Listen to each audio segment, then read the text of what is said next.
মহতরম দোস্ত, সুন্নত আমল করলে যেরকম হেদায়েত পাওয়া যায়, রাসূলের সুপারিশ পাওয়া যায়, হাউজে কাছের পানি খাওয়া যায়, জান্নাত লাভ করা যায়, অনুরূপভাবে সুন্নতের বিপরীত একটা বস্তু আছে।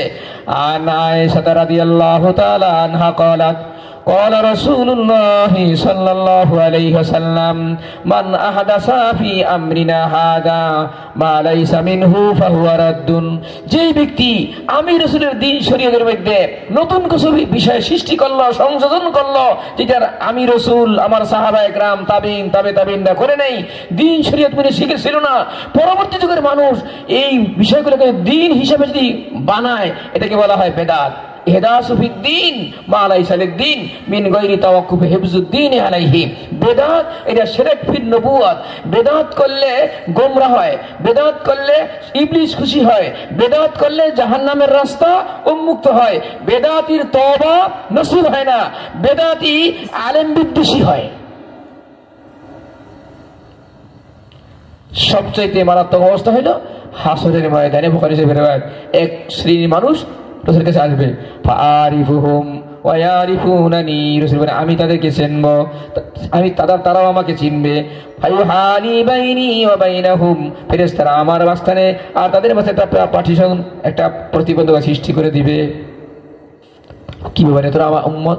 হুজুর আপনি লা তালামু মা আহদাসু বাদাকা, হুজুর আপনি জানেন না, আপনি চলে আসার পরে এরা আপনার দ্বীন শরীয়তের মধ্যে ইজাদ করছিল, বেদাত করছিল, এই কারণে তাদেরকে হাউজে কাউসারে পানি খাওয়ানো যাবে না। রাসূল অসন্তোষ হবেন, বলবেন সুকান লিমান গায়রা বাদি। তাহলে বেদাত করা যাবে? কি বলেন আপনারা? বেদাত মানে অনেকে আবার বেদাতের সংজ্ঞা বোঝে না, কয়ে যারা বেদাত বলে তাহলে এরা গাড়িতে কেন চলে, এরা মোবাইল কেন চালায়? ওই বেটা এখনো বেদাতের ডিফিনিশন বোঝে নাই। দ্বীনের মধ্যে ইহদাসু ফিদ্দীন, এখন মোবাইল এটা কি দ্বীন শরীয়তে কোনো বিষয় পেলেন? আবিষ্কার করছে, আমরা প্রয়োজন আমরা ব্যবহার করি, প্লেনে উঠি মক্কা শরীফে যাই, এটা কি আমরা বলি যে প্লেনে নামাজ, প্লেনে উঠলে 2 রাকাত নামাজের সওয়াব? কথা বলেন না কাবুর উপরে। মোবাইল চালাইলে এটা এত ঘন্টা চালাইলে এত নেকি হবে, এটা আমরা বলি। মোবাইল যদি ভালো কাজে ব্যবহার করে না আর খারাপ কাজে ব্যবহার, এখন তো মোবাইল মানে কি একটা মানুষ যুবকের চরিত্র নষ্ট হওয়ার জন্য, যুবতীর চরিত্র নষ্ট হয়ে যাওয়ার জন্য মোবাইল ফাংশনেই যথেষ্ট। কথা বোঝা যায়? তাহলে যারা বলে যে এরা বেদাত বলে, এরা কি বলে যে ফরজ নামাজের পরে সম্মিলিত মোনাজাত এটা বেদাত, হালকাবন্দি হয়ে এক সুরে মিলে জিকির করা বেদাত, এরা বলে জিয়াফত করা বেদাত, তাহলে এরা গাড়িতে ওঠে কেন, এরা মোবাইল চালায় কেন? এই লোকটা কি বেদাত চিনছে? ওরা আরো 12 বছর মাদ্রাসা পড়া লাগবে, তার ভালো আলেমের কাছে, নাহলে সে বোঝেই নেই বলিত। কথা বোঝেন? আমার ভাই সে বাংলা শিক্ষিত মানুষ, তো চাকরি করে, সরকারি চাকরি, এক মাদ্রাসার এই সুপারিনটেন্ডেন্ট, একটা এই ফাজিল মাদ্রাসার সুপারিনটেন্ডেন্ট। তো ওনার অফিসে আসছে, তো বলে যে দেখেন এই যে কিছু লোক কি শুরু করছে জানেন, এরা বলে যে এটা মোনাজাত মানুষ আল্লাহর কাছে বলবে, এটা বলে করা যাবে না, এটা বলে বেদাত। হ্যাঁ, অথচ ফতুয়া আলমগীরের বিরুদ্ধে মোনাজাত আছে। দেখেন কি বুঝে। তো উনি হুজুর আমি একটা কথা বলি, আচ্ছা ফরজ নামাজের পর ইমাম মুক্তাদি সম্মিলিতভাবে সার্বক্ষণিকভাবে যেটা করে, না করলে সমালোচনা করে, এইটা কি আছে কিতাবে? কারণ আমি বললাম না কিতাবের মধ্যে আছে, ফতুয়া আলমগীরের মধ্যে আছে, অমুক কিতাবে আছে। তো উনি বাংলা শিখে তো হুজুর আপনি আমার প্রসঙ্গই বোঝেন নাই, আমার বিষয়বস্তু আপনি বোঝেন নাই। আমি বলছি যে ফরজ নামাজের পরে ইমাম মুক্তাদি একত্র হয়ে যেটা করে, এইটা আছে কিনা? আপনি বলে যে মোনাজাত, একটা মোনাজাত মানে কি, মোনাজাত কিভাবে করতে হয়, এটা আদব আছে। ফতুয়া আলমগীর যদি মোনাজাত করতে হয় তাহলে এই হাত 2 হাত সিনা পর্যন্ত জায়গাইবে, মাঝখানে ফাঁকা রাখবে,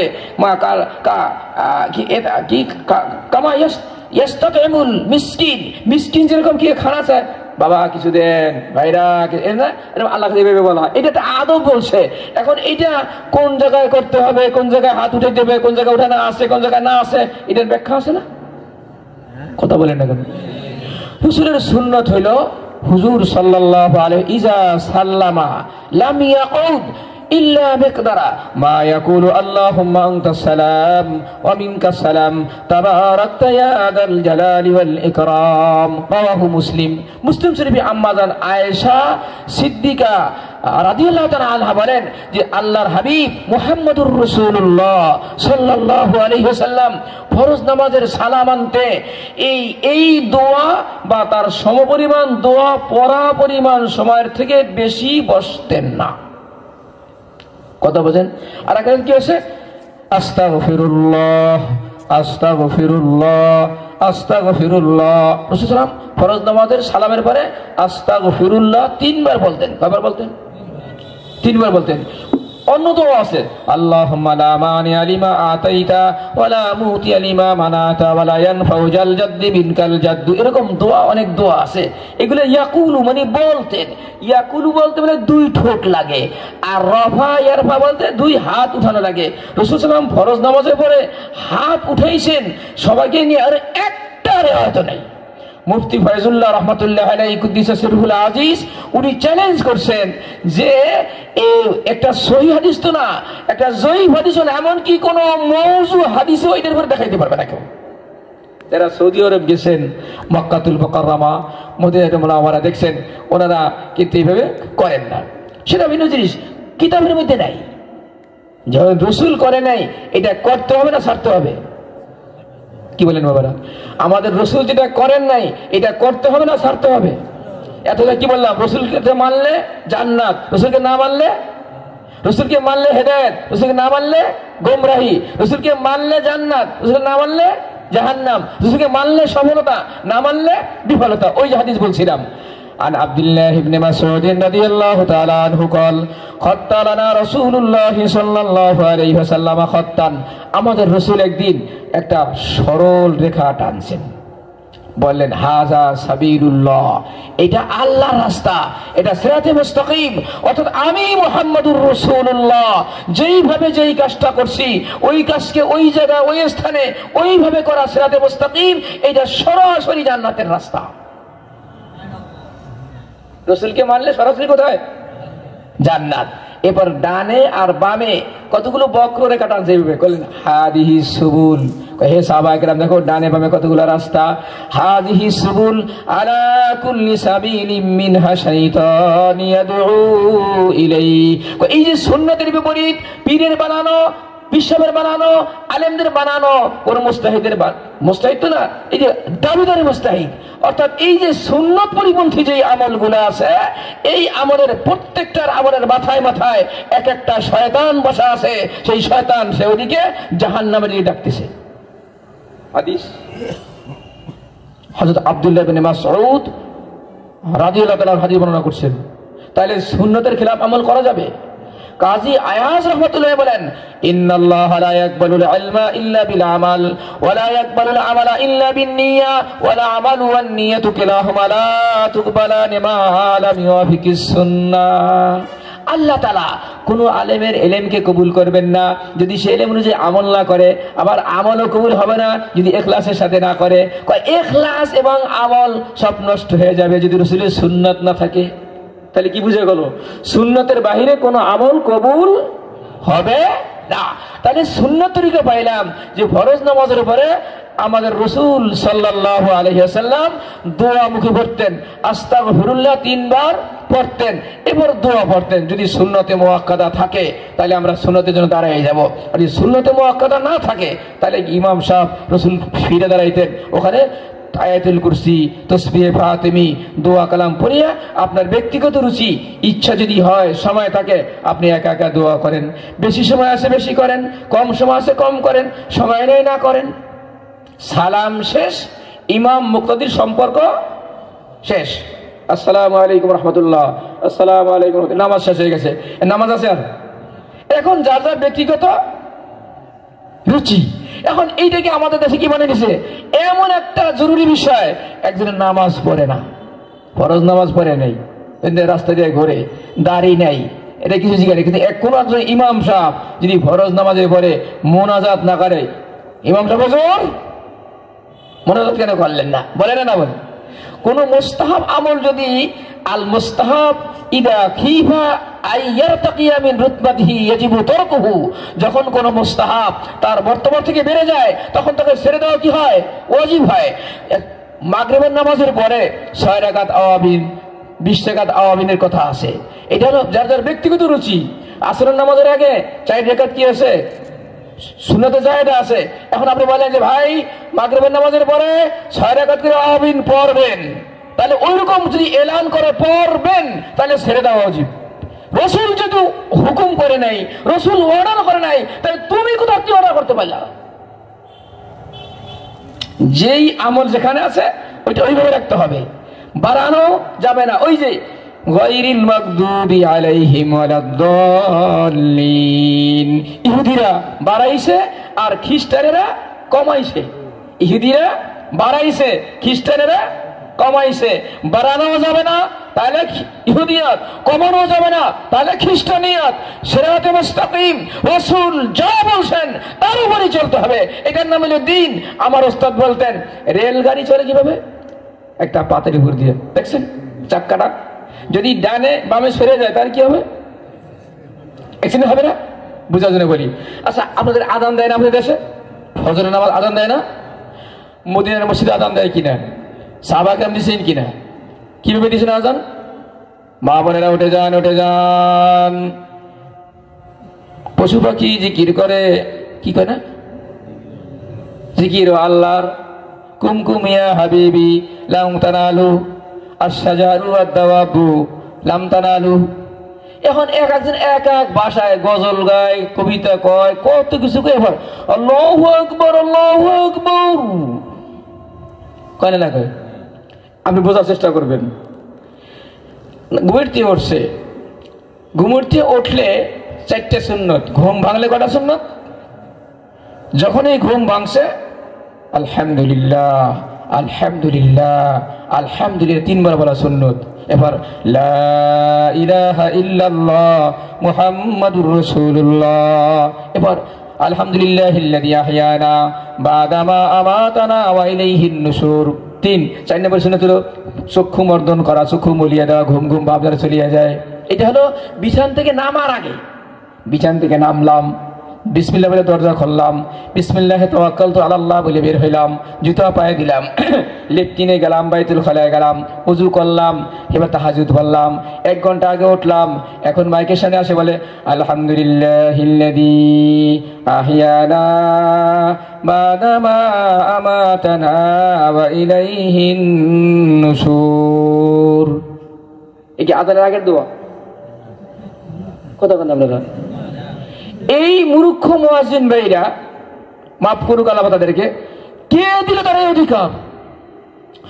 ওহীর মাধ্যমে আসমান থেকে, লৌহে মাহফুজ থেকে আল্লাহ পাক মানুষকে ডাকার জন্য আযানের ধ্বনি শিখিয়ে দিয়েছে।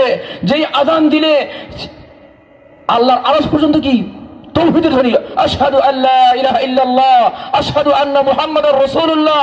একজন কাট্টা কাফের যদি একই নিচে পড়ে তার সমস্ত জীবনের গুনাহ মাফ হয়ে যায়। আরে 1400 বছর ধরে চিল্লায় নিতে কথা একটা সব পাওয়া যাবে।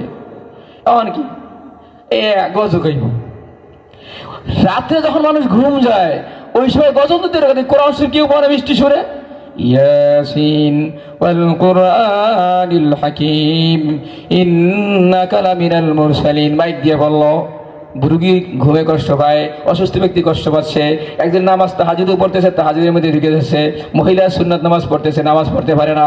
এখন এই যে গজল গাইলো, এই যে সে কি সুর দিয়ে কি করে কবিতা বললো, এই কি করে কিসের দোয়া পড়ে আপনার, এই যে আলহামদুলিল্লাহ আহয়ানা বাদা মা আমাতানা, এই সিলাসিলি করে না মাইকে দিয়ে। তাহলে এখন আপনারা কি বলেন, মা বোন আউয়াল ওয়াক্তে নামাজ পড়বে, একজন সফরে যাবে, আজান দিছে, আজানের লগে লগে সেই নামাজে দাঁড়ায় গেছে, এখন উনি ওই নামাজ পড়তে আলহামদুলিল্লাহ এর ভিতরে আত্মা হয়তো ঢুকে যায় কিনা? আমার কথা বোঝেন না মনে হয়? নামাজের মধ্যে খলল হয়ে যায় না? একজন দোয়া করতেছে, কোরআন শরীফ তেলাওয়াত, আজান তো সুন্নাত দিতে হবে। এই যে এইটা বেদাত। নাম আজানের আগে ডাকাডাকি করা এটা নাজায়েজ, মাকরুহ। গজল গাওয়া, দেখেন দেওবন্দ থেকে ফতুয়া আমার কাছে আসছে এক ফাইল, এই নামাজের আগে গজল খানি, গজল খানি, সুর দিয়ে গজল গাওয়া, আজানের ধ্বনি ছাড়া অন্য কোনো শব্দ বলা, এগুলা মাকরুহ তাহরিমি। কেন? এই আজানের কি আজমত নষ্ট হয়ে যায়। আজান যে একটা ঐশী বাণী, এর মধ্যে নিজের পক্ষ থেকে দখল দেওয়া হয়, এটি তো শরীয়তকে পরিবর্তন করা হলো। এই জন্য আজানের আগে কোনো কথা নাই। আজান তো আল্লাহু আকবার, আল্লাহু আকবার, আশহাদু আল্লা ইলাহা ইল্লাল্লাহ, আর কোনো কথা নাই। আমার কথা বুঝতে পারলাম বাবারা? এরকমই সবাই বাড়াইতে থাকে, তাহলে আর আজান খুঁজে পাওয়া যাবে না। কি বলেন? এই জন্য শরীয়তের মধ্যে বাড়ানো যাবে না, কমানো যাবে না। আচ্ছা, ফজরের নামাজ কয় রাকাত? ফরজ 2 রাকাত না? আর নামাজ তো ভালো জিনিস, কয় বুঝি সারা বছর বসে 2 রাকাত, আজকে 4 রাকাত নামাজ পড়ি, হইবে? দুরূদ শরীফ পড়া ভালো না খারাপ? ভালো, সবসময় পড়া মুস্তাহাব। এখন আত্তাহিয়াতের মধ্যে প্রথম বৈঠকে আশহাদু আল্লা ইলাহা ইল্লাল্লাহ ওয়া আশহাদু আন্না মুহাম্মাদান আবদুহু ওয়া রাসূলুহু, এই পর্যন্ত প্রথম বৈঠকে কয় যে দুরূদ শরীফ কত ভালো যায়, আল্লাহুম্মা সাল্লি আলা মুহাম্মাদ, এতটুকু কই উঠে গেছে, নামাজ হইবে? সেজদায় সহু দেওয়া লাগবে, নাইলে নামাজ আবার দ্বিতীয়বার দোহরাই হতে। কেন? ওই জায়গায় দুরূদ শরীফের জায়গা না। কি বাবা, আমার কথা বোঝেন নাকি দাদা? নামাজ ভালো জিনিস, তাই নামাজ সব জায়গায় পড়া যাবে? কথা বলেন? সূর্যোদয়ের সময় নামাজ পড়া যাবে, সূর্য অস্ত যাওয়ার সময় নামাজ পড়া যাবে, মাথার উপরে যখন সূর্য আসে তখন নামাজ পড়া যাবে, এটা মাকরুহ না? ঈদের নফল নামাজ পড়া ভালো, ঈদগাহে নফল নামাজ পড়া যাবে, ঈদের দিন ঈদগাহে যাওয়ার আগে ইশরাকের নামাজ পড়া যাবে, মাকরুহ। মাকরুহ মানে কি? কে হেদায়াত কিতাবের টিকার মধ্যে লিখছে, ইহতিরাজ আন আমরিন গায়রি মাশরুইন খায়রুম মিন ইবাদাতিস সাকলাইন। পৃথিবীতে যত জিন আছে, যত ইনসান আছে, সমস্ত জিন এবং ইনসানের যেই ইবাদতের যেই পরিমাণ সওয়াব, একটা মাকরুহ কাজ থেকে বেঁচে থাকলে এর থেকে বেশি সওয়াব। আল্লাহু আকবার। কারণ রাসূলের দ্বীন শরীয়ত এটাকে ঠিক রাখা হয়। উলামায়ে কেরামের কর্তব্য হলো তাহদীদু আরকানিহি ওয়া হিফযুহু আন আইয়াকা ফিহি যায়গুন। দ্বীনের শরীয়তের প্রত্যেকটা আমলের সীমা হদ সীমা বাতায় দেওয়া, এবং তার মধ্যে যেন সুন্নাতের মধ্যে বেদাত আসতে না পারে, তাওহীদের মধ্যে শিরক আসতে না পারে, এইটা বলে দেওয়া উলামায়ে কেরামের কর্তব্য, এটা তাদের দায়িত্ব। কি বলেন? এখন যে খুশি তাই কি করলো? এক সাহাবী রাসূল সাল্লাল্লাহু আলাইহি সাথে জিহাদে থেকে আসার পথে উট চালাইতেছিলেন। হাদায় আরব বলে, মানে গীত, গীত, কবিতা, কবিতা বলছে আরবিতে। এমন সুর ওনার, এই কবিতার ছন্দে উটগুলো কি করতেছে? দৌড়ে দিচ্ছে। উটের মধ্যে নেশা শিখে গেছে, মানে লাফাইতেছে। ভালো করলো না খারাপ করলো? ভালোই তো সেবার জিগাবে, কবিতা বলছে আরবিতে, আর উট তাড়াতাড়ি দৌড়াচ্ছে। বলেন লা তাকসিরিল কাওয়ারির, হে সাহাবী শোনো শোনো, তুমি সীসা ভাঙ্গিও না, কাঁচের পাত্র ভাঙ্গিও না। অর্থাৎ বুঝেছে, তুমি যে মিষ্টি সুরে কবিতা আবৃত্তি করতেছ, তোমার এই সুরে, তোমার এই ললিত কণ্ঠে, এই যে মধুর কণ্ঠে কবিতা পড়তেছ, কোন মহিলার দিল নষ্ট হয়ে যেতে পারে। কথা বোঝেন নাই? এখন আমাদের দেশে এই যে ওয়াজের মধ্যে গজল গায়, গজল মানে গান গায়, ইসলামী সঙ্গীত। কি গায়? ইসলামী সঙ্গীত, কলরব, সাইমুম শিল্পী গোষ্ঠী, বুঝছেন? এই যে তুই যখন কবিতা করতে হয়, হাসান বিন সাবেত রাদিয়াল্লাহু তাআলা কাফেরদের বিরুদ্ধে কবিতা পড়ছে মসজিদের মধ্যে, তো তুমি মুসলিম মেহরাবে মুসলিমকে শুনাইবা, বেডিগো কি লিয়ে শোনাও মাইক দিয়ে। এই আমরুদ কোলাপান এরা কি এই কবিতা ভরে ভরে কি এসকোবাজি করে? 1, 2, 3, 4 করে বিয়ে করছে, আবার আওয়াজ ভালো, এই বিভিন্ন মহিলারা এদের পিছনে আসক্ত হয়, নেটে এদের সাথে যোগাযোগ করে। রাসূলের সামনে যেহেতু রাসূল অনুমতি দেয় নেই, তার পরবর্তী অনুমতি আছে এগুলো। ব্যক্তিগত পর্যায়ে কেউ যদি কবিতা পড়ে, একা একা পড়ুক, আপত্তির কিছু নেই, রাসূলের মহব্বতে পড়ছে। কিন্তু এই মানুষের সামনে নামাজের আগে, নামাজের পরে গজল গায়, এগুলা মাকরুহ। এগুলো কি মাকরুহ? তো করা যাবে এটা? সবাই করতেছে। এখন ইদানিং দেখি নামাজের সালামের মানে সবাই আসসালামু আলাইকুম রাহমাতুল্লাহ, আসসালামু আলাইকুম রাহমাতুল্লাহ, আল্লাহু আকবার। এই নতুন একটা বেদাত আবার শুরু হয়েছে। বুখারী শরীফের রায়ে আসছে যে আব্দুল্লাহ ইবনে আব্বাস রাদিয়াল্লাহু তাআলা বলেন যে আমি রাসূলের নামাজ শেষ হওয়া তাকবীরের দ্বারা বুঝতাম যে যখন তাকবীর শুনতাম না, তাকবীর শুনে বুঝতাম যে নামাজ শেষ হয়ে গেছে। এর তিনটা ব্যাখ্যা। একটা ব্যাখ্যা হইল যে উনি ছোট ছিলেন, তাকবীরাতে ইন্তেকালি যখন বন্ধ হয়ে যেত তো উনি বুঝতেন যে নামাজ শেষ। দ্বিতীয় ব্যাখ্যা হলো নামাজের পরে আল্লাহু আকবার আল্লাহু আকবার আল্লাহু আকবার এই শব্দগুলো শুনতেন। তৃতীয় নম্বরে ব্যাখ্যা দিলে সবচেয়ে বেশি গ্রহণযোগ্য সেটা হলো ওইটা আইয়ামে তাশরিক ছিল, অর্থাৎ কোরবানির মৌসুম ছিল। আল্লাহু আকবার লা ইলাহা ইল্লাল্লাহু আল্লাহু আকবার লিল্লাহিল হামদ। এখন আমাদের সবাই লাগাই দিয়েছে ফরজ নামাজে পড়ে সবাই ইমাম আল্লাহু আকবার বলে। তাহকিক করা তো দরকার আছে। আমার কথা বলছেন মুরব্বীরা, এই জন্য বাবা বেদাত করা যাবে না। বেদাত করলে রাসূলের সুপারিশ পাওয়া যাবে না। হাউজে কাছারে পানি খাওয়া যাবে না। আপনাদের এলাকা আছে কিনা জানি না, মানুষ মারা গেলে 3 দিন পর 40 দিন পর একটা ভোজের আয়োজন করে, খানার আয়োজন করে, মাটিয়াল ফৈত্যা জিয়াফত বলে না। মৃত্যু ব্যক্তিকে কেন্দ্র করিয়া এই ধরনের খানার আয়োজন করা এইটা ওয়াহিয়া বেদাতুন মুস্তাকবাহাতুন। এটা ফতুল কদিরের ইবারত। ইবনে মাজার মধ্যে আছে নাহনু নাউদুল ইজতিমা ওয়া সানাতিত তাওয়াম লি আহলিল মাইয়িত মিনান নিয়াহা। সাহাবী বলেন জারির ইবনে আব্দুল্লাহ রাদিয়াল্লাহু আনহু যে আমরা সাহাবা একরামের যুগে এই যে মৃত্যু ব্যক্তিকে কেন্দ্র করিয়া 40 দিন 3 দিন দিন তারিখ নির্দেশ করিয়া খানার আয়োজন করে, এইটাকে আমরা ওই জাহিলিয়ার যুগে নিয়াহা প্রথা যেরকম খারাপ জানতাম, মৃত্যু ব্যক্তিকে কেন্দ্র করিয়া ভোজের আয়োজন করা সেখানে একত্রিত হওয়াকে আমরা অনুরূপ খারাপ জানতাম। তাই নিয়াহা প্রথা কি? নিয়াহা মানে জাহিলিয়ার যুগের বর্বর যুগের একটা কুপ্রথা, কুসংস্কার। সেটা কি? কোন ব্যক্তির বাপ মা মারা গেছে, বাপ মা মারা গেছে, আপনজন মারা গেছে, কিছু কিছু মহিলা ছিল বারাটিয়া কান্ত, বুঝেন নাই? যে শোনো আমার বাবা মারা গেছে, তুমি 1 মাস কানবা, তোমাকে 200 টাকা দেব। বাপ মারা গেছে আপনার, কানবে প্রতিবেশী মহিলা, এটা ভালো না খারাপ? দেখেন কিতাব খুলে দেখেন ইবনে মাজাহ। এই কাজটা যেরকম খারাপ, সাহাবী বলেন যে এই মৃত্যু ব্যক্তিকে কেন্দ্র করিয়া খানার আয়োজন করা, সেখানে একত্রিত হওয়াকে আমরা সাহাবা একরামের যুগে এইরকম খারাপ জানতাম। তো এইটা করা যাবে? হ্যাঁ, বিকল্প রাস্তা কি? আপনি 5 লাখ টাকা খরচ করবেন, মসজিদে দেন, মাদ্রাসায় দেন, গরিব মিসকিনকে দেন, এতিমখানায় দেন, ঠিক আছে না? খানাও যদি খাওয়াইতে চান, আপনি মসজিদে 10,000 20,000 টাকা দিতেন, ইমাম সাহেব হুজুর আমি 20,000 টাকা দিলাম, আপনি একটু এই আমার এই আপ্যায়ন করাই দিয়ে মুসল্লিদেরকে। করা যায় না? আপনার 100 মুসল্লি আছে, আমি 20,000 টাকা দিলাম, একদিন বিরিয়ানি ভাগ করে খাওয়াই দিয়েন, হয় না এটা?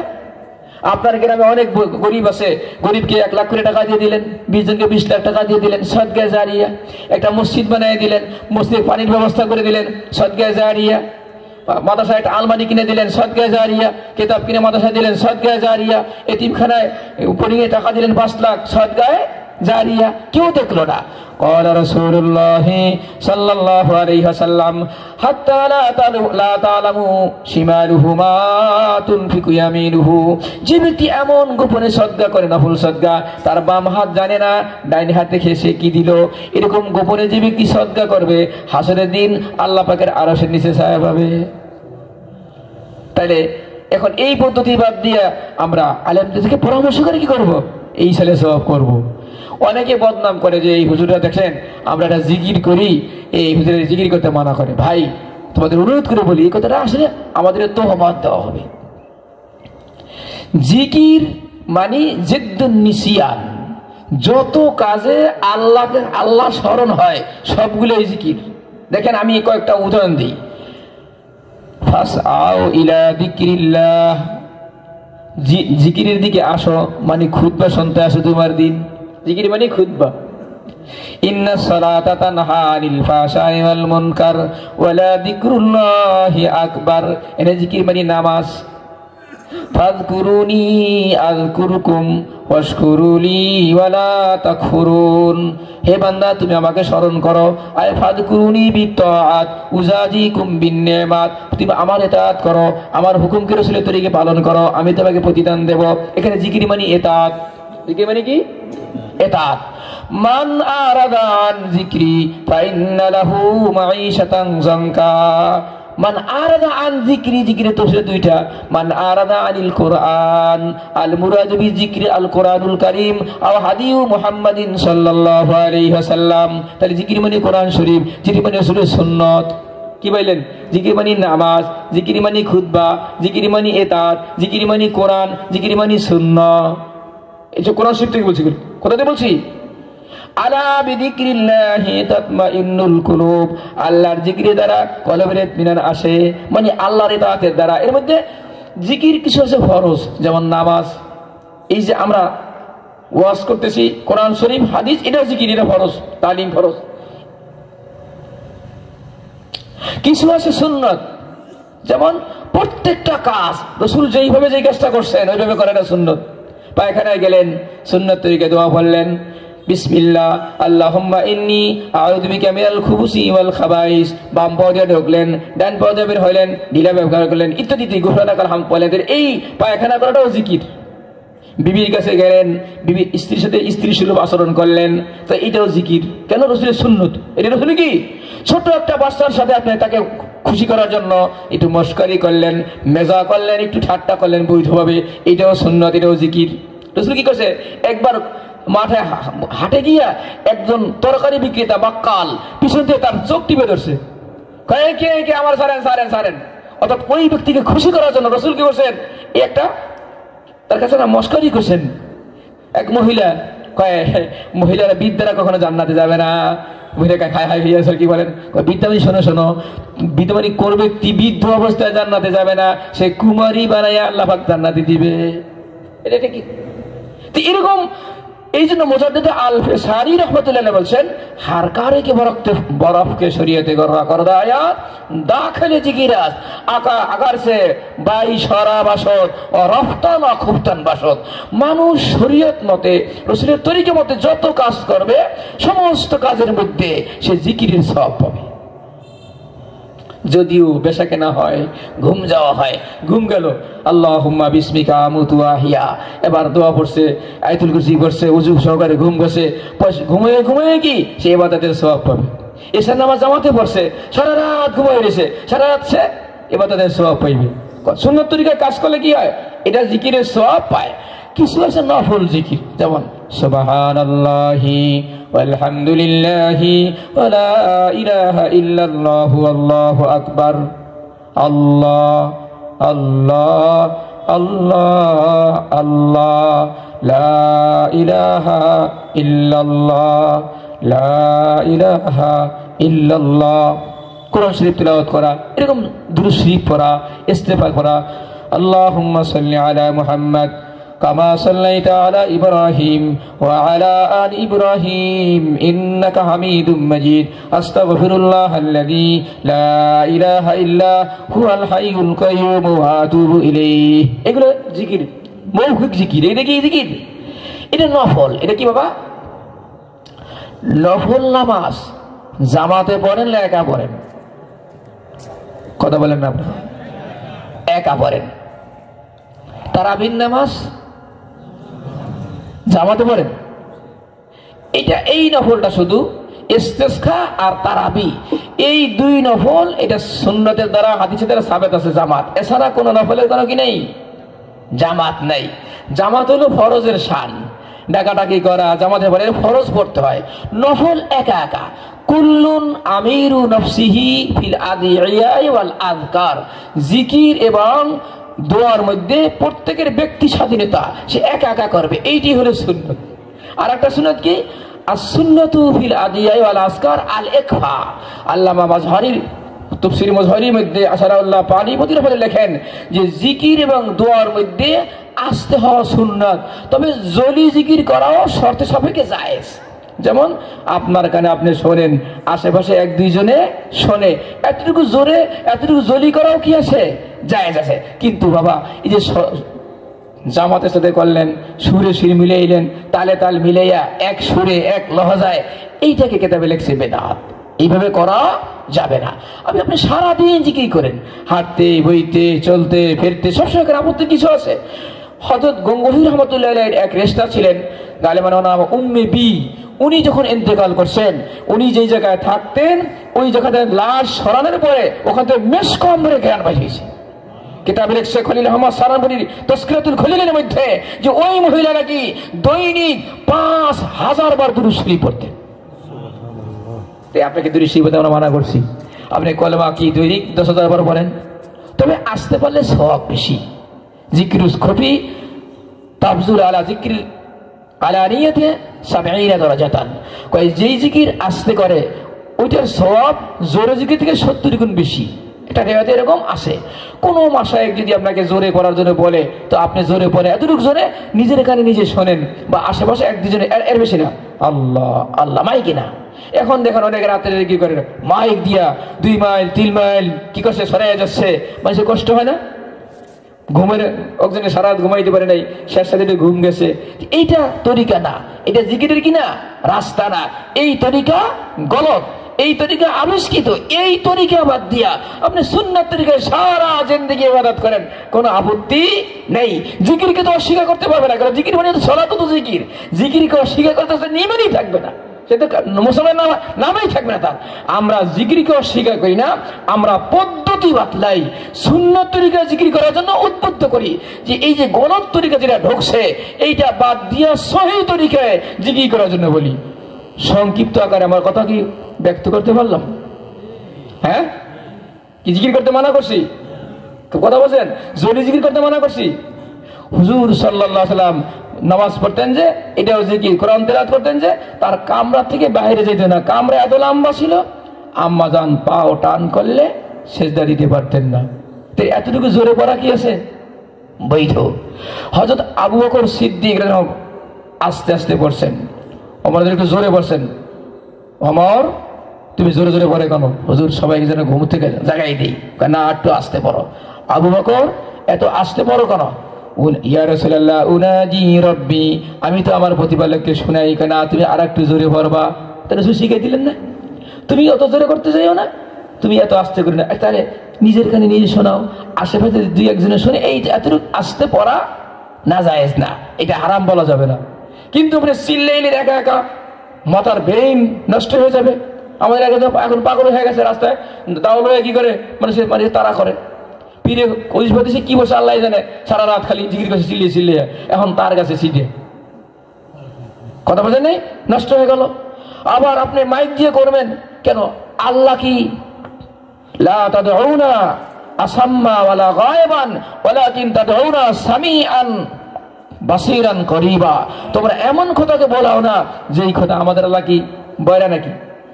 ওয়ালা তাজহারু বিল কওল ওয়ালা তাজহারু বিল কওল ফাইন্নাহু ইয়ালামু সিররা ওয়া আখফা। আল্লাহ তোমার অন্তরের অন্তঃস্থলে কি সেটাও জানে, তোমার অন্তরের কল্পনা জানে। তোমার অন্তরে এখনো কল্পনা হয় নাই, আরো 20 বছর পর, মৃত্যুর আগে 50 বছর পরে পরে তোমার অন্তরে কি কল্পনা আসবে এটাও আল্লাহ পাক জানে। হ্যাঁ, তাহলে জোরে করা, অত জোরে করার প্রয়োজন আছে? এই যে কিতাবে লিখছে বেদাত, জমাতের সাথে সুরে সুর মিলিয়ে এটা কি লিখছে, অনেক কিতাবে বেদাত লিখছে। এখন আমি মানলাম যে কিছু ছাত্রীরা বলে যে হুজুর এরা তো বলে যে এর কাছে জোরে করার দলিল আছে, কিছু সময় মানলাম। আপনি একটা স্বতঃসিদ্ধ বলে যাই, প্লাস এবং মাইনাস 70% না, প্লাস আর মাইনাসে কি হয়?